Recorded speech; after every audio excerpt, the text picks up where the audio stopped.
Okay, let's jump right into this explainer. We're looking at the ancient text of Isaiah, specifically chapters 52 and 53, which honestly contains some of the most profound and, frankly, shocking contrasts in all of literature. Through the lens of Dr. John Oswalt's analysis, we're going to unpack this incredible paradox of the suffering servant. It's a concept that completely flips the script on how we typically think about power, victory, and salvation. To really get the setting of Isaiah 52, you have to imagine a besieged city. Think about it. The inhabitants are literally trapped inside their own walls. They're utterly helpless, they're starving, completely cut off from the outside world, and there's no way they can break out using their own strength. Their only hope? Waiting desperately for a watchman on the wall to spot a runner coming from miles away, bringing news over the mountains of a distant victory by an ally. So the watchman finally sees that runner approaching, and this messenger is bringing news of shalom. Now, we often translate shalom simply as peace, but in this ancient context, it's so much bigger than that. It's not just the absence of conflict or some temporary ceasefire. It actually means absolute, complete well-being and wholeness. The ally hasn't just won a battle, they've secured total restoration for these besieged people. Dr. Oswalt points out that this vivid imagery actually represents a spiritual siege for humanity. The text makes the case that humanity is completely helpless. There is absolutely nothing we can do, no amount of our own strength, energy, or intelligence to save ourselves. That siege, it just cannot be broken from the inside. Divine intervention is absolutely crucial here. God has to come on his own into the world because humanity simply cannot reach him. Now, what's really brilliant about this passage is its architectural design. The poem that kicks off in Isaiah 52, verse 13, wasn't just, scribbled down randomly on the back of a napkin. Dr. Oswalt shows us that it's a highly intentional, carefully crafted piece of literature, specifically designed to drive home a massive theological point. You can clearly see exactly how it's structured into 5 distinct, purposeful stanzas, each with exactly 3 verses. It moves systematically from the introduction and exaltation in stanza 1 to why the servant was despised in stanza 2. Then, stanza 3 lays out his heavy burden, 4 covers the unjust outcome, and finally, stanza 5 reveals the true nature and ultimate reward of his servanthood. And looking at this layout beautifully illustrates a glaring paradox.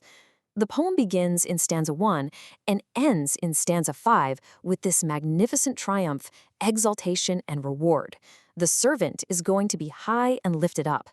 But the middle section, stanzas 2, 3, and 4, well, it's an absolute disaster of horror, tragedy, and profound suffering. So you have to ask yourself, how on earth does someone go from the highest heights, plunge down to the lowest depths, and then climb all the way back up again? That steep drop into tragedy really starts with his appearance. When we think of a victorious savior, our expectations practically demand a majestic, powerful, handsome king, right?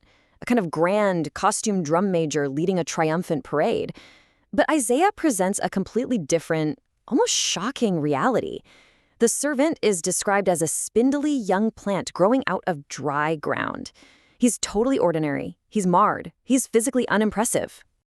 The text explicitly says he had no form or majesty that we should look at him and no beauty that we should desire him. The reality of this unexpected savior was incredibly jarring to the people. There was absolutely nothing physically appealing about him. No glowing halo, no royal aura to draw anyone's attention or admiration. Just a profoundly ordinary, suffering figure. Because he completely lacked that expected majesty, humanity's natural reaction was to despise him. And the ancient Hebrew concept of despise used here is incredibly powerful. It doesn't just mean to actively hate someone or be angry at them. It means to consider them completely, utterly worthless. It means looking at this person and deciding they aren't even worth a single second of your time. People literally just hid their faces and walked right on by. To explain why the Savior had to arrive in such a lowly, miserable manner, the text pivots to this brilliant analogy about humanity, famously stating, "All we like sheep have gone astray." It speaks directly to our inherent sheepliness, this relentless, stubborn tendency we have to just wander completely off the path. What's fascinating here is that sheep aren't necessarily just dumb. As Dr. Oswalt points out from his own personal experience raising them, they are dangerously single-minded. They get easily distracted by the very next clump of grass, because obviously, in their minds, that specific clump is the most important thing in the universe right then. It perfectly illustrates humanity's twisted nature. We constantly prioritize our selfish, short-term desires over everything else. wandering blindly into immense danger just because we want what we want exactly when we want it. Which brings us to a really heavy question. If this servant was completely innocent, why did he get beat up? And maybe more importantly, why did the crowd watching him suffer automatically assume that God was striking him down for his own mistakes? They looked at him and thought, well, he must have had it coming. You lead with your chin, you're going to get hit. But here is the staggering truth of the text. Upon him was the chastisement that brought us health, and with his stripes we are healed. He wasn't paying for his own mistakes at all. He was acting as a deliberate substitute, absorbing the horrific punishment that was actually meant for humanity's collective sheepliness, that relentless wandering we just talked about, so that people could finally experience that shalom, that complete, perfect well-being. To truly grasp the immense emotional weight of this substitution, consider the agonizing story of the bridge tender. This man operated a massive railroad bridge. One afternoon, a passenger train is barreling toward the open bridge. He throws the heavy gears to lower it, only to suddenly hear his own little boy scream. His son's sleeve is caught in those massive crushing gears. The tender is faced with an impossible split-second choice: reverse the gears to save his son, letting hundreds of passengers plunge to their deaths, or sacrifice his own child to save the train.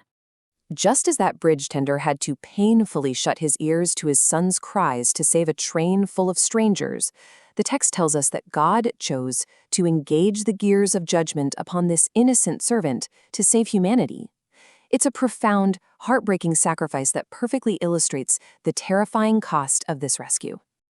Which leads us to what is arguably the most shocking verse in all of Isaiah. The text literally translates to, "It made God glad to crush him." Let that sink in. We have to stop and ask, what kind of God is this? How on earth could it make a loving God glad to see his servant and completely innocent person crushed in such a brutal manner? While Dr. Oswalt beautifully explains that the gladness wasn't in the pain itself, but in the certain knowledge of the incredible result it would produce. It's a lot like childbirth. The process is agonizing, it's painful, it's messy, but that immense suffering ultimately gives way to the sheer, overwhelming joy of new life. God looked past the crushing pain to see the incredible salvation that was being birthed for all of humanity. And this is exactly how the massive paradox of our 5-stanza poem is finally resolved. Because he was willing to be that offering, the servant emerges from the suffering completely victorious. His reward is absolute. He sees millions of spiritual offspring globally, his days are prolonged into an eternal life, and the very pleasure and will of the Lord fully succeeds right through his hands. This explainer completely flips our modern understanding of strength and victory right on its head. Divine power, as shown here in Isaiah, isn't some macho display of flexing muscle. It isn't a 90-pound weakling magically turning into the Incredible Hulk to smash his enemies. It is something so much deeper. It is the willingness to embrace profound, vulnerable weakness for the sake of others. True universe-altering power is exactly this. It's the ability to absorb all the ultimate evil the world can ever produce and to give back absolutely nothing but love. So looking at the world today, how would our modern definitions of leadership change if we actually viewed power through the lens of the suffering servant?